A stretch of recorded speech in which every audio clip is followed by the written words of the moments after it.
కొన్ని దిక్కుల week bunds ఉన్నాయి, కొన్ని చిన్న చిన్న సమస్యలు ఉన్నాయి. అదే మరి బుడమేరు దగ్గర ఏదైతే VTPS ఉందో అక్కడ కూడా నీళ్ళన్నీ వచ్చి VTPS వర్క్ కూడా ఆగిపోయి, జనరేషన్ ఆఫ్ పవర్ ఆగిపోయింది. అక్కడి నుంచి డైవర్షన్ తీసుకునే వాటరు నేరుగా కొల్లేరు సదస్సు పోవాల్సిన వాటర్ కూడా పోకుండా విజయవాడ పైన పడే పరిస్థితి వచ్చింది.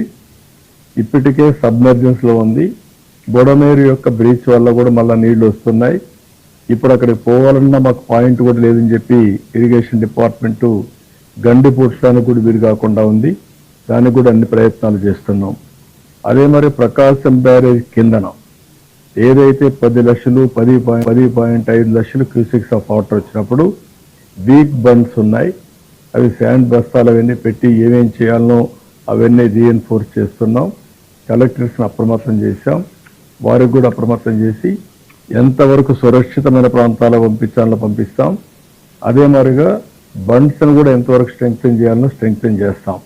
ప్రజలకు కూడా ఒకటే అప్పీల్ చేస్తున్నా, మీరు కూడా భాగస్వాములు కండి. ఇది మీ ప్రభుత్వం. అన్ని విషయాల్లో కూడా శ్రద్ధ తీసుకున్నాం. మేము మనుషుల్ని చనిపోనీయకుండా వీలైనంత ప్రాణ నష్టాన్ని కాపాడాం, పశువుల నష్టాన్ని కాపాడాం.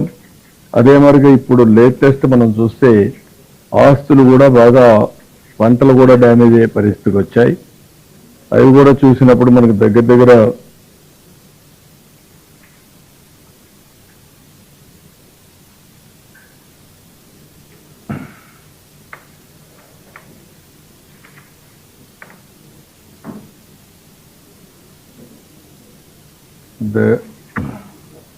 క్రాప్స్ అన్ని 1,11,259 హెక్టార్లు అగ్రికల్చర్ పంటలు దెబ్బతిన్నాయి. హార్టికల్చర్ అయితే 7,360 హెక్టార్లు దెబ్బతినింది. అదే మరి పెదకాకాని 1 సమ్మర్ స్టోరేజ్ దెబ్బతినింది. ఇవి కాకుండా రోడ్లు పెద్ద ఎత్తున బ్రీచ్ అయినాయి. ఇవి కాకుండా ఇంకొక పక్కన చూస్తే ట్రైన్స్ కూడా 2-3 ట్రైన్స్ ఆగిపోయినాయి. అక్కడ కూడా రీహాబిలిటేషన్ కానీ వాళ్ళకి ఫుడ్ కానీ ఇవన్నీ అరేంజ్ చేస్తున్నాం. అయితే కార్యక్రమాలు అయితే ఆన్ వార్ ఫుటింగ్ జరుగుతున్నాయి. 107 క్యాంపులు కూడా పెట్టారు.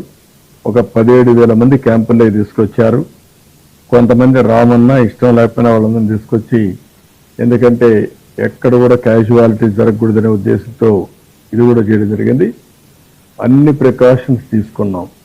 ఇది అయిన తర్వాత ఇప్పుడు పంటలు ఎక్కడా దెబ్బతినకుండా ఎక్కడ వీలైతే అక్కడ బోట్స్ కావాలంటే బోట్స్ అన్ని ఒక 8 మోటరైజ్డ్ బోట్స్ పంపించాం.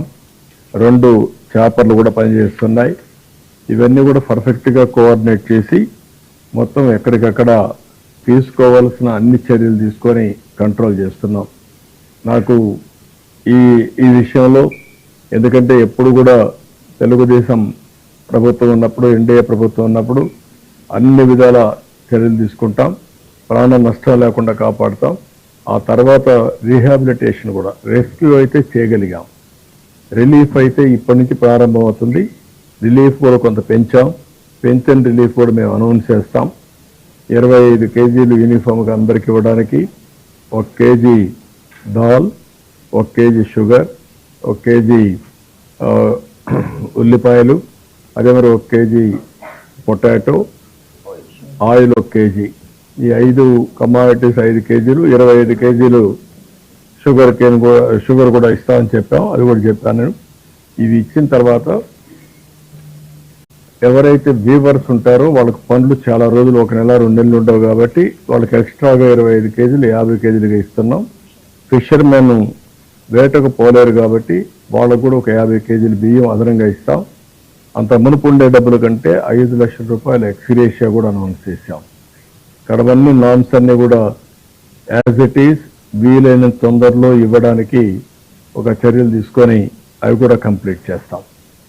సో ఇవన్నీ కూడా ఏంటంటే ఎక్కడ ఎవ్వరికి ఇబ్బంది లేకుండా చేయడం కోసం అన్ని విధాల ప్రయత్నం చేస్తున్నాం.